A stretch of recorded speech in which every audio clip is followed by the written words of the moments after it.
Welcome to New Life Live, the premier place to receive free advice from Christian psychologists and counselors for the mental, emotional, relational, and spiritual challenges you face. Since 1988, we've offered compassionate responses that combine God's truth with proven psychological principles to guide you toward healing. Our phone lines are open. Call us now at 1-800-229-3000. Hi there, it's Brian Perez. Thank you so much for joining us today on New Life Live. I've got clinical psychologist Dr. Jill Hubbard in the studio with me, as well as licensed marriage and family therapist Marc Cameron. And we've got so much to talk about this hour, so many phone calls that we want to get to, that we're just going to get right to Jill and see what's on her mind today. Hi there, Jill. Okay. Hi, guys. How are you? Hello.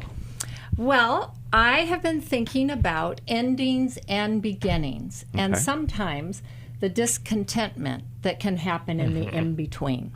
So do you guys remember, there was a movie out a long time ago called Four Weddings and a Funeral? When I was a kid. Okay, well, you're dating me. Okay, where it was this group of friends, I don't remember it exactly, but kind of living life via these significant moments and you know, their reflection on their own life.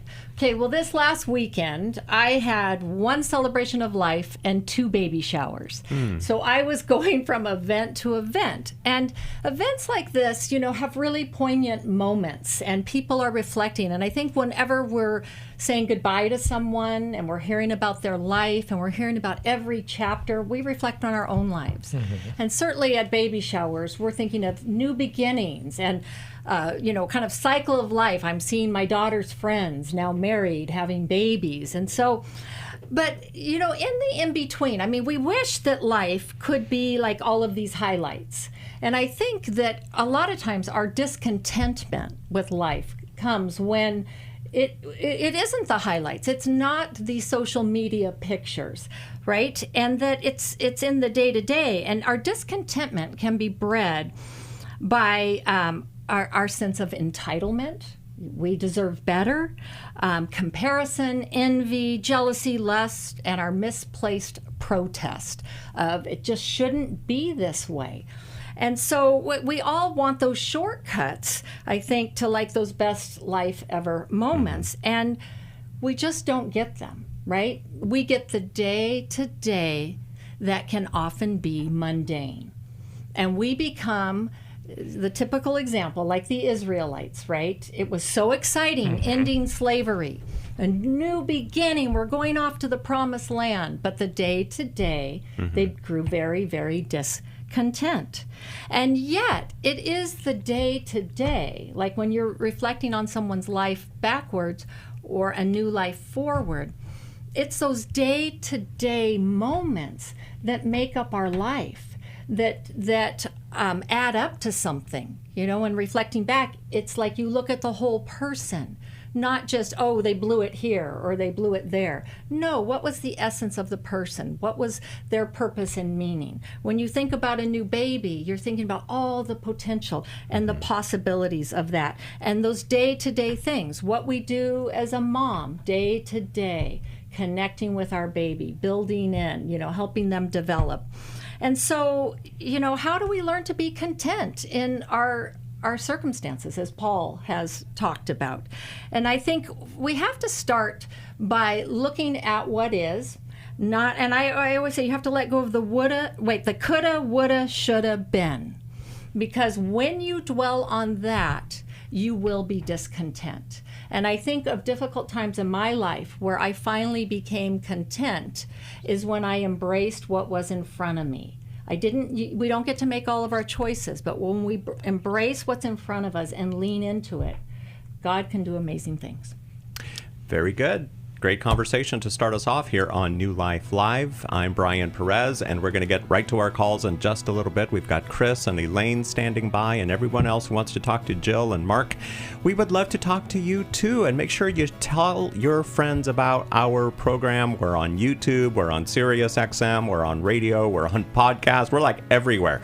So tell your friends about us, get them engaged. We want to be the first place you think about when something's not quite right in life. Give us a call. We would love to help you through it here on New Life Live.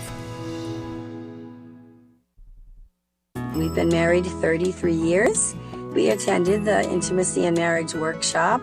Even though we've read books, or attended a few other marriage weekends, this was certainly different and a lot more intensive than initially that we thought. When you come to intimacy in marriage, you're going to be immersed into a 3-day process. Was not really sure exactly what to expect, but the idea of learning to really understand intimacy was intriguing. We had been in the same patterns of struggle over and over again. If you've thought, I don't think we can ever change, we're just in this rut and we can't get out, the Intimacy in Marriage Workshop can help you get out of the rut. The Intimacy in Marriage Weekend is July 25th to the 27th in Washington, D.C. Register online at newlife.com or call 1-800-NEW-LIFE and use the discount code NLL to save $50.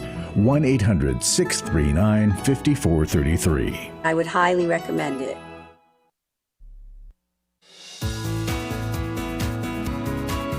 To find out more information about New Life or to order any of the resources mentioned on today's program, call 1-800-NEW-LIFE. Now back to New Life Live.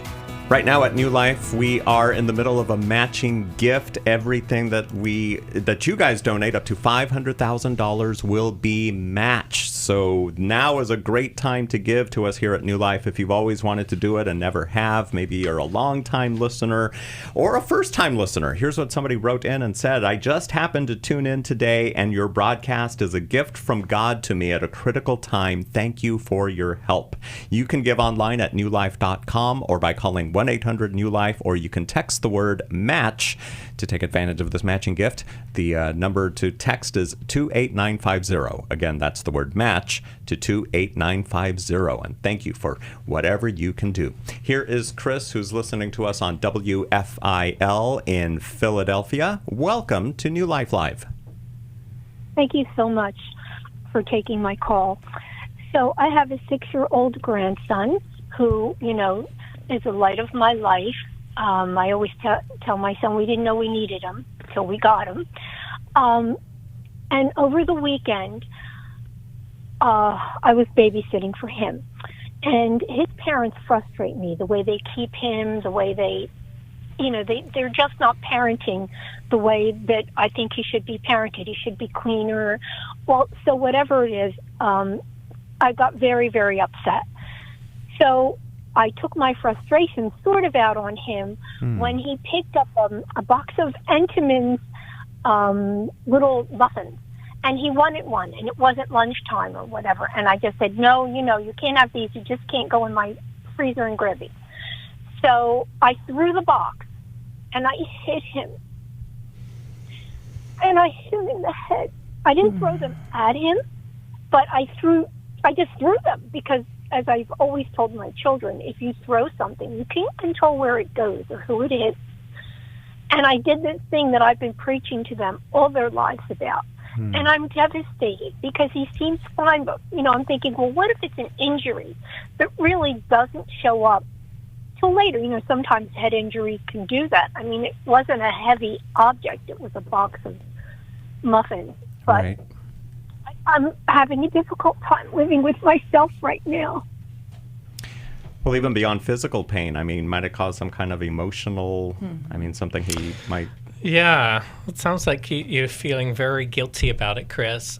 What happened right after you did that? Did you have a conversation with him? Did you say sorry? Did you give him a cuddle? What happened? Yes, he cried because I didn't know it hit him. I had no idea, and he said, Mimi, you should. So he was crying, and then I explained to him how much I loved him, and I would never hurt him on purpose, and that it was an accident, and I was so sorry. And then he understood, but it's so difficult when you love a little child like that so much, and you injure them, whether it's on purpose or not. Yeah, what's your question? I'm having difficulty, doing anything day to day now. I'm very anxious. I'm very sad. I'm crying all the time. I'm so worried that something's going to show up in him. And did you share it with his parents? Yes. Okay, and how did they react? Well, they weren't happy at first. Of course, I wouldn't be either. but they, they seem to understand after, and he showed them how it was an accident. Mm-hmm. He was so sweet. He showed them. She meant to throw it here, and she hit me. Yeah, I obviously you're feeling a lot of guilt here, and that guilt is driving these thoughts of, well, what if there's this long-term injury? It doesn't sound like that there is, but I want to acknowledge that the guilt that you're feeling. People make mistakes, Chris. People get things wrong. The best thing that we can do when we get something wrong is to own it, to admit it, to take accountability, and then to repair. Whenever we have rupture, we should have repair. And so I love what you did. You did model that for your grandson. You told him that you made a mistake and that you shouldn't have done it and that you're so sorry. And hopefully you committed that you weren't going to do it again. And so that's a lesson for him, because things like that are going to happen in life, and kids learn through modeling, through teaching. At some point your grandson's going to make a mistake. I'm sure he has already in his life, but he's going to make a mistake that's going to be hurtful to someone else, and he needs to have a template for what to do when that happens. You take responsibility and you go and you repair it. I think what I want to help you do, though, because I think there's probably a lot of anxiety. I think there's anxiety here that's driving the guilt, but I think the anxiety was also there before in the parenting part. You want them to parent him differently. You want them to teach him to be cleaner. Where does that anxiety come from in you? I've always had it. Mm-hmm. I'm on a medication, a sertraline. Mm-hmm. It really doesn't seem to help very much, because I still live with constant anxiety and fear, a lot of fear. Yeah, if you were to think about it, because when you say you've always had it, I don't think you came out the womb with it. If you were to say you've always had it, where do you think it comes from? I know that my mother and all of her sisters would say that they were extremely nervous. And I think the word anxiety wasn't used years ago, but I think that's exactly what they had. And I think I'm predisposed to that. Yeah. And so remember, I'm talking about modeling. Whatever we learn, we're taught. And our first teachers are our family of origins. And so, even, as a little kid, you can't see as far. And so you look to your parent who can see further than you. And so if your parent's constantly telling you that there's danger that you can't see, you become anxious as a little child to say, well, I don't see that there's danger, so I got to rely on everyone else who's telling me that there is danger around. Mm-hmm. And what that does is it sends anxiety into a child. And when they're approaching life, like you're saying, from a very anxious standpoint, right? Their literal anxiety, it's like it leaks over onto to you as a child.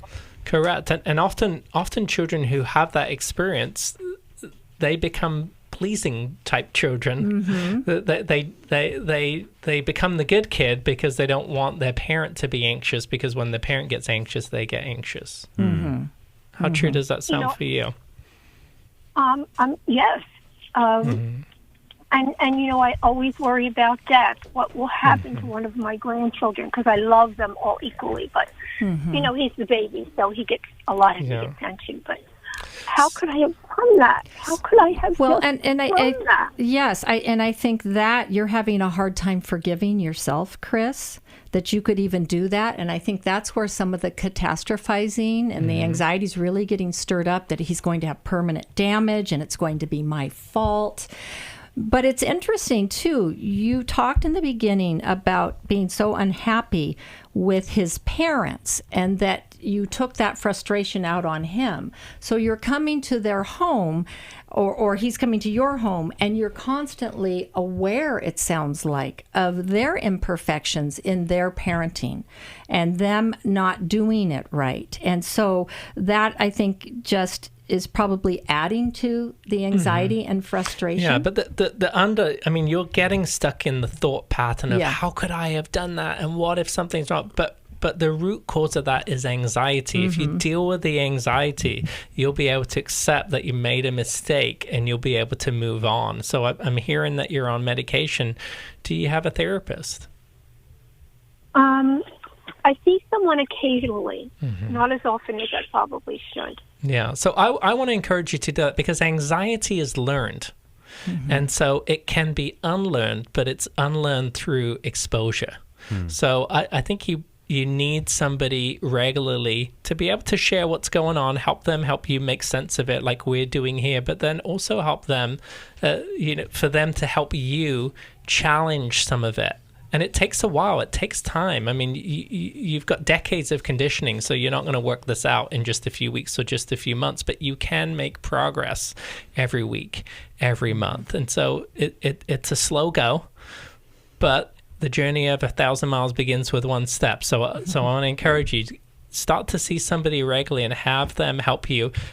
Also, while they're helping you, challenge you to take certain steps, have them help you process your childhood too, so you can make those links of where it came from and you can build the story, and that helps your brain integrate. Well, and it's calming to be able to talk through and process these things. Yeah.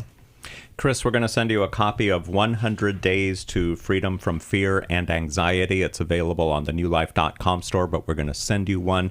And as Marc and Jill just mentioned right now, we love helping callers here on New Life Live, but sometimes more help is needed than we can provide here on the program. So this is where working with a Christian counselor comes in. We have a nationwide network of Christian counselors who can help you with a struggle you're facing, a relationship issue, a trauma that's affecting your present, an addiction in your life or a loved one's life, a desire to improve your life. You can call 1-800-NEW-LIFE to share what you're looking for in a counselor and get a referral. We also have a tip sheet available called 10 Tips to Get the Most Out of Your Counseling Experience. You can get that when you call us at 1-800-NEW-LIFE as well. Okay, let's go to New York. Here is Elaine, who is listening to us on Sirius XM channel 131. Lots of calls from Sirius XM this week. Hi there, Elaine. Welcome. Hi, how are you? Doing well, thank you. My question is about, I have a son, and I've been praying for him for years. He was raised in a Christian home. He went to a Christian school. So I know that he knows the foundations of Christ and how you're saved. And he professed to be saved when he was younger. And his teachers all told me that he had a real heart for Christ. But then he went to college and the world. And I haven't been able to talk to him. Like when I tried to talk to him in the past about the Lord, he would get angry and stiffen up. And so I just let it go, and I just continued to pray for him. And yesterday, I met with him to go out to lunch, and I told the Lord before we met that if I was supposed to say something, he should let me know. So he was wearing a shirt that I really didn't like the saying on, said there is no gospel. And I told him, I said, I really don't like that saying on your shirt. You know that's not true. And we got into a conversation that he brought up, and he wasn't angry. We were just talking, and he said, I don't believe that Jesus is the only way to get to heaven.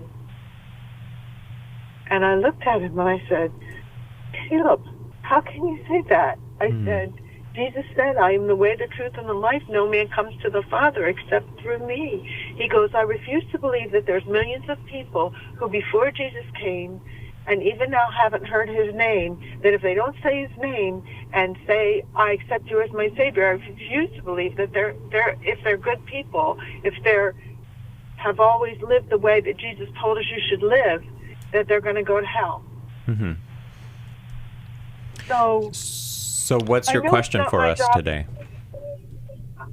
My question is, how do I talk to him? I belong to a ladies group, and what they said is, if he knows it, it's not up to you to keep talking to him about it. You just have to let the Holy Spirit do his work.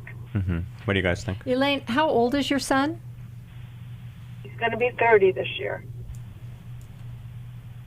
Okay, so, this is not an uncommon story in the sense that a lot of kids who are raised as Christian, and maybe it was their parents' faith and they hadn't yet made it their own faith, even though they professed when young, go away to school and they get inundated with other ideas. We hear this story all the time.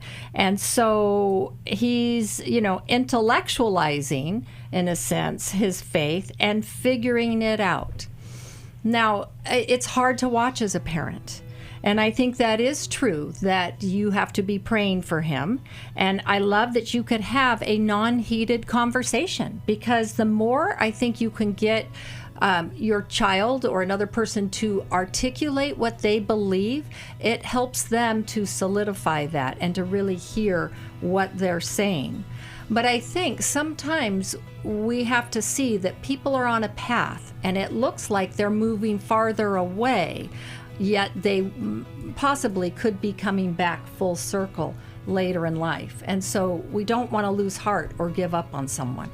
We'll see what Marc has to say to Elaine when we come back here on New Life Live. We'll also talk to Michael and Sally and Ken here on New Life Live. Thank you so much for telling your friends about the program. Thank you so much for praying for us as we pray for you. In fact, if you've got a prayer request, you can send it to us at newlife.com. Restore gave me strength. It gave me more belief in my faith. I met up with a group of women that are going through things that they had no control over. If you've been affected by betrayal, an emotional or physical affair, or pornography, the Restore Intensive will equip you with support and tools to help you through. When two people want to do their part, we can be restored. But if they don't, we can still be restored. We are not stuck because someone else made a decision. That God lets us weigh in on how we want to walk out our lives. Our wellness does not hinge on another person's decision. The Restore Intensive is coming to Dallas, Texas, May 2nd through the 4th. Register online at newlife.com or call 1-800-NEW-LIFE and use the discount code NLL to save $50. I had a great experience at Restore. 1-800-NEW-LIFE and the discount code NLL. I was sort of vaguely familiar that the 12 steps had some origination in the Bible. I found Life Recovery, and one of the things I liked so much was that it had such a broad appeal. It wasn't limited to just alcohol or drugs, that it was addressing a wide range of problems. At New Life, we believe everyone can benefit from a life recovery experience.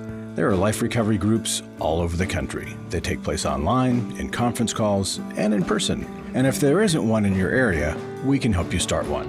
We have startup materials, leaders' guides, CDs, Bibles, and more, all with discounts available for groups. Call us at 1-800-NEW-LIFE and ask for Terry Ward. The 12 Steps have long been a great help to people in recovery because much of the 12 Steps' power comes from the fact that they capture principles clearly revealed in the Bible. The 12 Steps is really a pattern for all of us as Christians. Call 1-800-NEW-LIFE. That's 1-800-639-5433.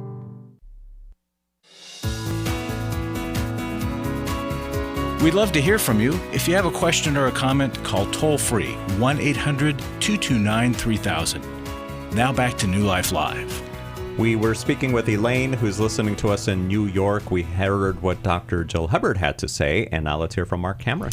Yeah, so Elaine, your son's coming up with one of the most common objections that people have to Christianity, which is the problem of hell or the problem of evil in this world. And what you're doing is you feel anxious on the inside, and so what you want to say to him, you want to defend God, and you want to say, but come on, you know this stuff, but he's wanting to rationalize this intellectually, and sometimes some people need that. Some people need to rationalize this stuff intellectually, and so I would engage with him if I were you, but I would engage with him on that level. So the problem of evil, and this is really a simple one, if you can understand it, is that free will is needed for love, but free will creates the opportunity for sin and rebellion and selfishness, and so that's why we have evil in the world. And then Jesus came to create that bridge. Now that's just kind of the simple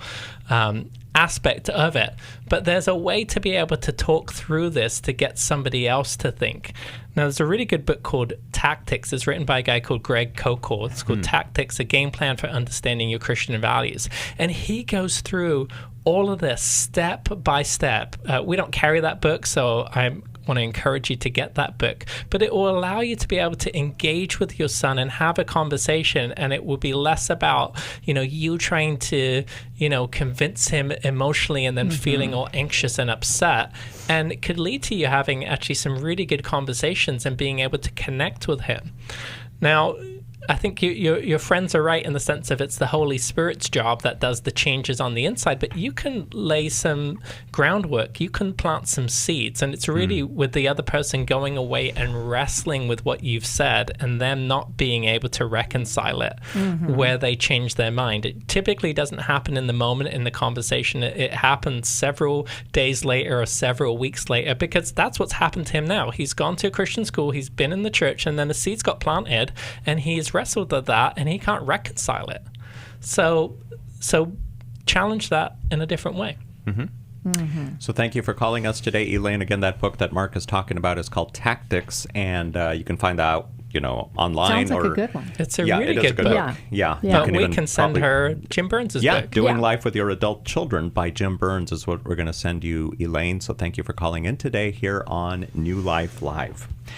We encourage listeners to visit newlife.com. There's tons of great articles and videos there. You can learn something new each time you visit. Again, that's our video library at newlife.com. And now here is Sally, who is with us from Philadelphia, Pennsylvania, listening on WFIL. Hi there, Sally. Welcome to New Life Live. Hi, thank you for taking my call. I'm calling with a similar situation as the former caller.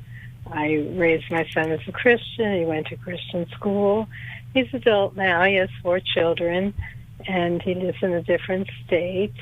And the situation is that the leader of the church has fallen away, and they have left the church.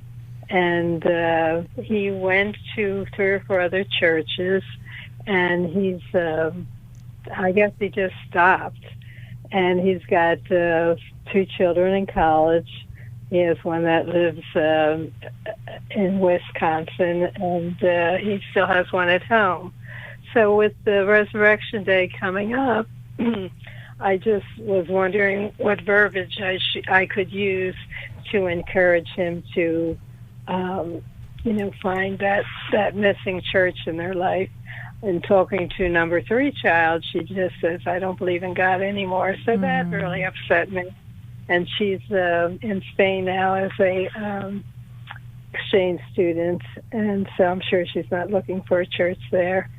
So I, in a sense, have gone through the same situation with my church, and I have found a new church, but I do go back to the other church once a month because, you do form friendships and so forth. So just looking for what encouraging verbiage I could use. Well, Sally, I'm wondering, as parents, we all want our kids to be involved in church, and I think there is always that big push. But I think sometimes we get so focused on the behavior of going to church, and we're missing what we really want is for them to have a connection with the Lord. And a heart for God, because that's what's going to drive them going to church. And so, but we'll push church, and so, and then they feel like, like Jim always says, a one-topic parent, like we're like pushing this behavior when that involves so many different things. I mean, they're probably very discouraged that their pastor fell, and so they're having to work through all of that. And I wonder if you might talk to him less about, are you going to go to church this Easter Sunday, and kind of urgently and anxiously trying to push that on him, and more about how they were all involved in some capacity. Sure. So it's like, how are you guys doing now? How are you feeling in the aftermath of the pastor falling, and you haven't found a new community to connect with? How is that impacting you? And be more curious and just wanting to understand where they're at and how they feel. And I think also with a grandchild, you can have an impact. A lot of times grandparents can say more than parents can, but try to stay away from harping on the idea of church and finding out more what your grandchild does think. Oh, you don't believe in God now, so tell me what you do believe. Tell me how you're seeing things. I'm really curious. And go about it that way and think of it as multiple conversations. We'll continue our conversation with Sally when we come back here on New Life Live, and we'll get to as many other calls as we can as well. Hello, everybody. It's Becky Brown, and I just want to encourage you to be part of our spring match. It's like planting seeds in the lives of so many people. Every gift that you give to the match will be doubled up until $500,000. Isn't that amazing to think about all the lives that God can touch through your generosity and through this matching gift campaign? I know you want to be part of this match, and you can do that by calling 1-800-NEW-LIFE. You can go to newlife.com/donate.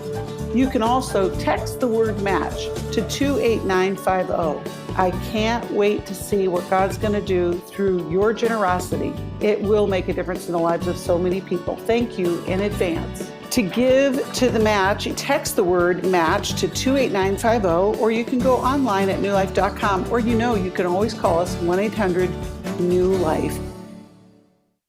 Club New Life changes lives. I think I go way back to listening to New Life, learning so much from it, and then becoming a Club New Life member. Club New Life is a monthly giving family that helps New Life Ministries provide Christ-centered hope and counseling resources to thousands of people. I'm so thankful because why I keep giving? Because I keep learning, and I'm so thankful for all the lives that you touch every day and the people's lives. So when I get to still hear the radio show, it's just so encouraging to my heart. When you sign up to support us monthly through Club New Life, you'll make a difference in the lives of individuals and families with godly counsel and connection to help. And one reason I give? Because I feel like sometimes I'm hiding behind a counselor's couch listening to all this great information and not paying, so my guilt of this great advice is alleviated by being a Club New Life member. Call 1-800-NEW-LIFE. That's 1-800-639-5433. And together we can help hurting people find help and hope in life's hardest places. Call 1-800-639-5433 to join Club New Life today.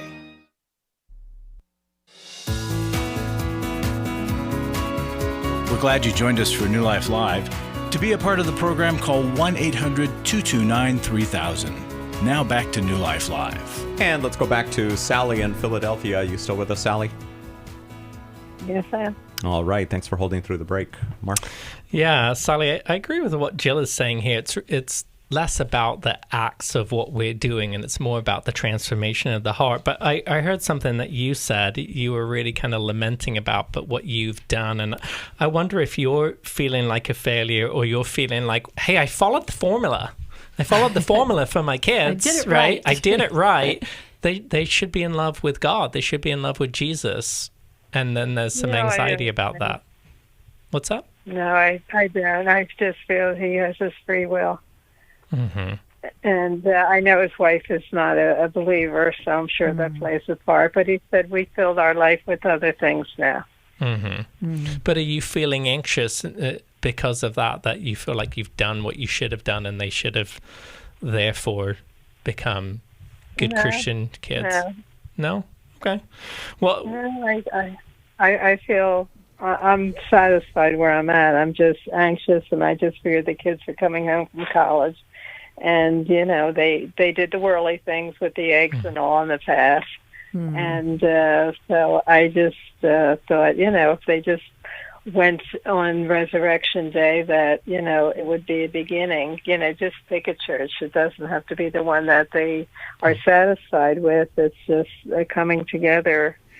So you're hoping that an Easter service would spark their But I heart. want to challenge you here, because I do think there's some of what I'm saying. I do think that, like I said, there is anxiety there, and you said it. I'm feeling anxious, and if I could just follow a formula here, maybe they go to church, which is the Super Bowl Sunday for many pastors. If I go there, maybe they'll have an experience, because the pastor's going to preach his best message, and maybe that will plant a seed. But there's anxiety there that's driving that. Well, it's the grandchild who says to me, I don't believe anymore, so I just feel you wouldn't have stopped that she was active in the church and was in the children's or the teenage choir and so forth. So I think she's missing out on a lot. Well, and I think that's where, as a grandma, you can say, oh, I am sorry to hear that. That makes me sad, right? I believe that Jesus is real, whether you think he is or not. Well, she kind of removed me from her. Okay, so then you've got to. I live in a different state. Okay, so I haven't seen them in about 5 years. So. I'm sorry, Sally. Well, you kind of have to tone it down then, I think. And I wouldn't put all your eggs in one basket for Easter. No pun intended. One time, maybe Sally, you did intend it. Well, yeah. One time, Sally, I took someone who was a non-churched young person, and I thought, I'm going to take, for his first time going to church, Easter Sunday. It kind of was so overwhelming for someone who had never been churched that it was too much. It came on too strong. And so I wouldn't give up, and I would look for opportunities to, again, draw them out and show interest in them and their lives versus your only thing is if they're going to church. Doing life with your adult children? Because of the pastor failing, I think they've kind of lost interest if he's doing something wrong. Yeah, and so they're looking, and that's why our emphasis on church sometimes becomes our emphasis on people and not God. Yeah, so you be the model in their life of Christ, and because you have the ability to keep this conversation ongoing. I know what you're saying, that you're in a different state, so you feel like you're losing influence, but you're going to be in their lives throughout the entirety of it. So learn to engage in having thoughtful conversations and getting them to talk about it, and then you being the model. Go through the side door. In terms of conversation. Sally, thank you for calling us today here on New Life Live, and we'll get to another call in just a little bit. First, let me remind you that what we do here at New Life is we champion those that are on a recovery journey, and we have the tools to support you along the way. Visit liferecoverygroups.com to find out about connecting to a life recovery group for books, workbooks, CDs, articles, and so much more. Again, that's liferecoverygroups.com. Let's go to Mexico City. Here is Michael, who's watching us on YouTube. Hi there, Michael. Welcome to New Life Live. Hi, can you guys hear me? I'm hearing a lot of background noise, so I don't know if you can get to a little bit of a quieter place. Yeah, no, I'm driving, but okay. I think you can hear me better. So, yeah, this is like the third time that I called. I'm in Mexico, and my initial question was how to stop fighting with my girlfriend or arguing.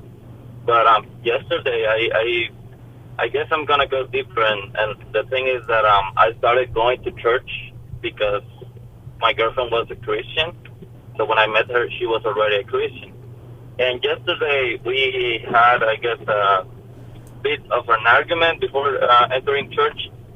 And we ended up sitting not next to her. Me, not next to her. I just entering before her, and I seated elsewhere. And, what I felt is that, I guess my question is how to actually have a relationship with Christ without thinking that I'm doing it because of someone else, because the first time that I went to church was because of this woman that I wanted to like, I guess. And I think I only went like one time alone. I always go with her. So my question is, how do I explain myself? I was just thinking, what am I doing here? If I'm not next to her, I don't know what I'm doing this, Thank you. So is your question, how do I explain to her that I'm going to church for me and not because of her? Or are you trying to resolve that inside of you? Like, what am I doing at church? Am I really going for her, or am I going because I want to have a relationship with Christ? Which one is it? What I'm trying to say is that I actually want to be a Christian, but I think that I started going there because of her. And if I if the relationship ends, I don't want to stop being a Christian just because I no longer want to please her, you know? So, yeah, my question is, like, I don't want to do this because of her. I want to do this because it's good for me, you know? Yeah, Michael, I love that. Yeah. I love that, that you're making that distinction. And you know what? No matter how you start going to church, it doesn't matter. Like, even if you went for someone else, that's great, because at least you got there. And now you're asking this question and you have a desire to actually have your own relationship with the Lord that is not dependent on this girlfriend. And so part of doing that, I think, is to take some initiative and perhaps get involved in like a men's group at church. There's often men's support groups. You take initiative and reach out and find a different group that you can go on your own that's independent of her. And so that's then you pursuing to learn and to grow, not because of her, but, in addition to her. She got you there. Now you got to take the steps to grow and to make it your own. Yeah, most people, Michael, end up at a church because somebody did invite them. Yes. Not many people, have this conviction on the inside and they think, I need to start going to church. I mean, it happens for some, but most people end up there because someone invited them. And so what Jill's saying, I think, is really good. And if your girlfriend is a strong Christian, she'll be happy that you're going not because of her. Even if you break up, just because you break up doesn't mean, well, that's her church and I can't go there now. It's a church, and she invited you and she brought you there. And when you enter into a relationship with someone and you're not married or you don't have that commitment, there's an understanding there that, we may not be together, but we're trying this out and we're seeing. And if she brings you to church, there's also an understanding that you may like it, you may enjoy it, you may connect, and you may make that your own. And so it's totally okay for you to go. You don't have to feel guilty about it. You don't have to feel bad if you guys do break up. It's understood. What if it gets awkward if he sees her, she sees him at the same church? I mean, should he just find another church or what? Well, are things awkward in life? Well, true. They are. So part of growth in life. Well, they're still together. Well, yeah, they're still together. But if he did broke up and it was awkward, and I know there's many people who do end up in that situation, but that's part of growth. And we need to learn, how do we detach in a healthy way? Yeah. But and there are more churches too. Exactly, there are more churches, but it doesn't mean that you should have to leave the church. No. Being an adult is learning to be around each other and be separate again if you were once connected. And having your own group, you're having your own separate place within the same body. Exactly. I like that. Michael, thank you for calling in today from Mexico. Thank you for watching us on YouTube. We'll pick an item from the newlife.com store to send to you. And remember, right now, every gift that you give to New Life Live is doubled. It is matched up to $500,000. So would you make a contribution today? You can do it by calling 1-800-NEW-LIFE or at newlife.com, or text the word match to 28950. We all face days where life throws us a curveball and our routines or plans get disrupted. Things we wanted to do are forced to take a backseat to the unexpected demands of the day. If you normally listen to New Life Live on a radio station, well, you might not be able to that day. And on these hectic days when you're feeling stressed or frazzled, hearing the sound of counsel given on New Life Live is just what you need to navigate the unexpected things of life. Every time I'm troubled or I have a problem, I'll cut on New Life, and there's always something that is said that is helpful to me. By listening, I have learned more than I can ever express about how God wants me to live. Download the New Life app for the easiest way to listen wherever you are and at a time that's convenient for you, or watch the show on our YouTube channel. You can even subscribe to our podcast from your favorite podcast provider. You never have to miss a day of New Life. Wherever you are, we are. For over 35 years, New Life has been the most trusted name in Christian counseling. Your ministry has saved my life. If you struggle with emotional hurt, family or marriage problems, the pit of depression, or the pain of addiction, we can help. I'm down 100 pounds now from what I was. I found a counselor through New Life Ministries, and it's just been outstanding. Our treatment programs provide clinically appropriate solutions from licensed professionals, all in a biblical framework. I have had problems with alcohol. I think God has ordained this place to be His. You don't have to be a prisoner of your pain. Help is available at 1-800-NEW-LIFE. She tells me that I'm a new man, and I feel like a new man. It worked for me, and it can work for them too. This time it is different. If you're ready to take the first steps toward genuine spiritual and emotional healing, call us today at 1-800-NEW-LIFE. God can open the door for a better tomorrow. To get someone that's competent, that's good at what they do, it's been like day and night compared to what I've had before. Call 1-800-639-5433.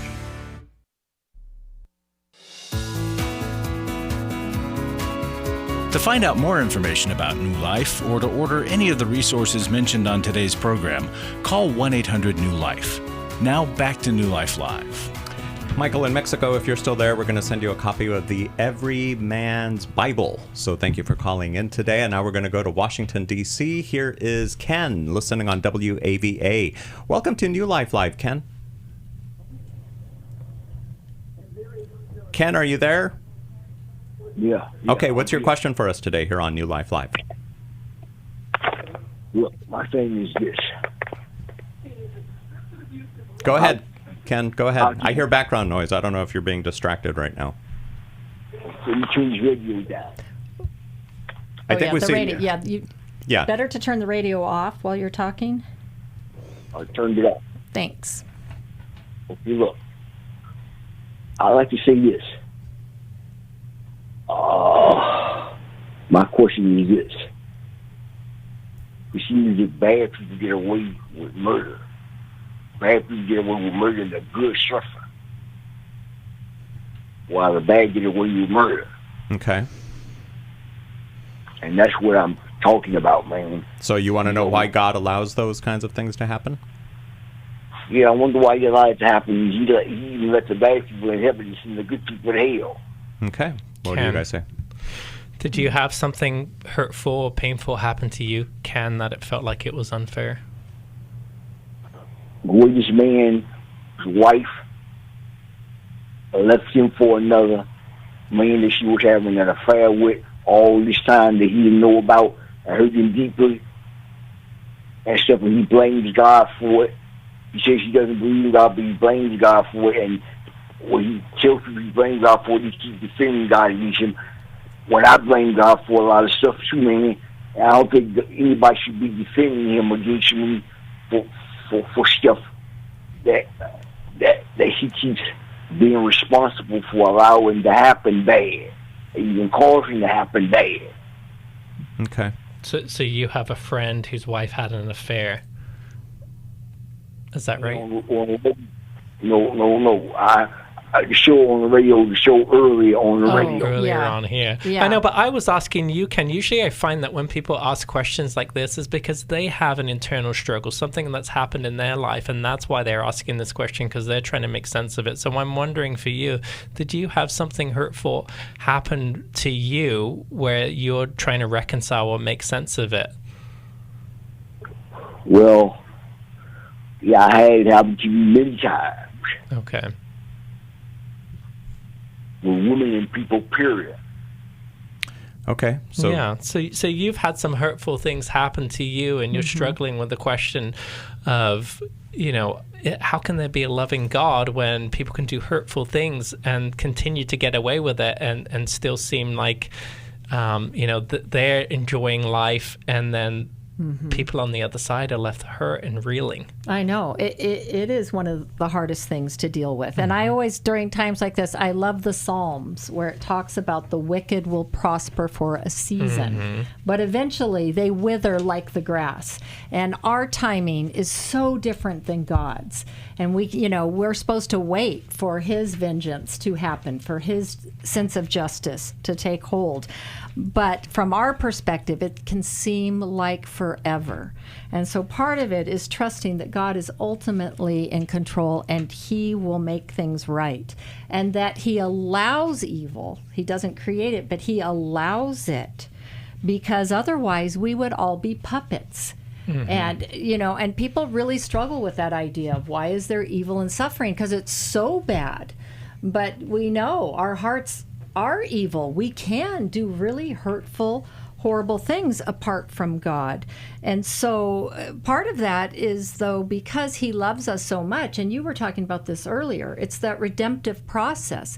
He loves us so much, he's allowing us to choose so that then he can ultimately redeem us. Mm-hmm. And that doesn't always feel loving in the present moment, but when you stand back and look at the big picture, it's the most loving thing he could do, because it pains him so much to watch us suffer. And you were talking about this at the beginning of the show here, Jill. You were talking about beginnings and endings, but what do we do in the middle, in those in between? And sometimes in the middle and the in between, there is suffering. There is. There is pain that happens, but life is more than that.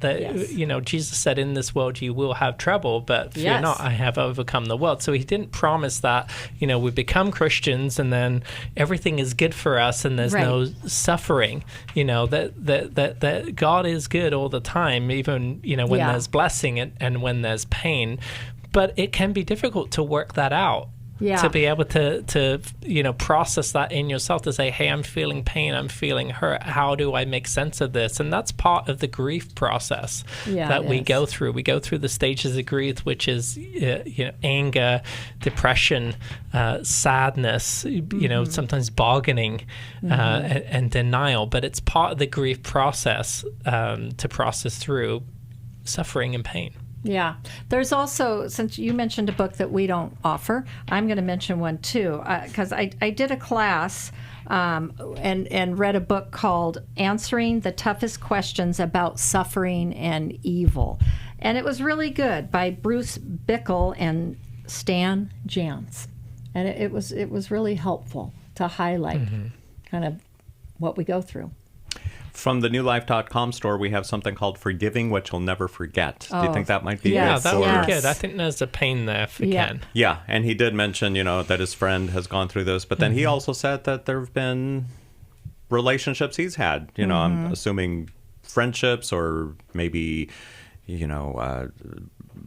divorce. I mean, we don't know. We don't know Ken's entire situation, but he's lived life long enough to realize that things happen. And whenever we're in suffering, it feels so lonely at times. Like nobody can understand our pain. And so, we're designed to be in community.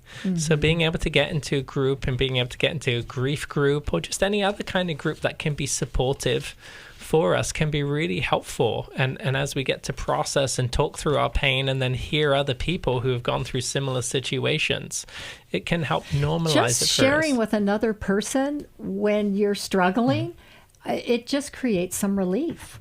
Especially if they can be empathetic. Yes, absolutely. Non-judgmental, people willing to hear and understand. Exactly. Your situation might not change, but you feel better a lot of times because you've talked it out. And better able to handle them. Exactly. And that's what we do for each other, is we increase our capacity to handle life. We thank you for joining us here today on New Life Live. We're just about out of time on today's episode, but we'll do it again tomorrow. So make sure you call us with your questions. Tell your friends about us as well. If you know of anyone in your family who's going through something, give them our number. We are here to talk to them. If they need to talk to us when we're not here, we have another phone number that they can call. They can also email their questions to us. You can get all the details about that at newlife.com/radio. But we love to hear you guys. We love to talk to you about whatever it is that you're going through. We like to talk with you, and it's funny because sometimes it's not funny. People will call in sometimes and they'll start crying on the radio, and then they apologize for crying, and we just tell them, you don't have to apologize. This is something that you're going through, and we're here to help you as best we can here on New Life Live. We've been doing this for 37 years now, almost 40 years, and we want to continue to help more people. Right now, we're in the middle of a matching gift, so whatever you can give will be doubled up to $500,000. You can find out more about that at newlife.com or by calling 1-800-NEW-LIFE or text the word match to 28950. We've got some intensives coming up as well later on. We've got the Every Man's Battle Intensive that is happening the weekend of April 25th in Washington, D.C. It's for men who are struggling with pornography addictions or just any kind of sexual integrity issues. Again, that's the Every Man's Battle Intensive later this month. For women who have been betrayed, there is the Restore Healing After Betrayal Intensive, May 2nd through the 4th in Dallas, Texas, and the Intimacy in Marriage Intensive happening in July in Washington, D.C. Details on all of this at newlife.com or when you call us at 1-800-NEW-LIFE. For Dr. Jill Hubbard and Marc Cameron, I'm Brian Perez. Thanks for listening. Thanks for listening. We hope this program has helped you by giving you insights for handling the challenges you face in your life. We want you to know that we're here for you, but you also need to know that New Life Live is a listener-supported ministry. To make your donation or to get any of the resources mentioned on today's program, call 1-800-NEW-LIFE. That's 1-800-639-5433 or online at newlife.com. Please join us again tomorrow for New Life Live.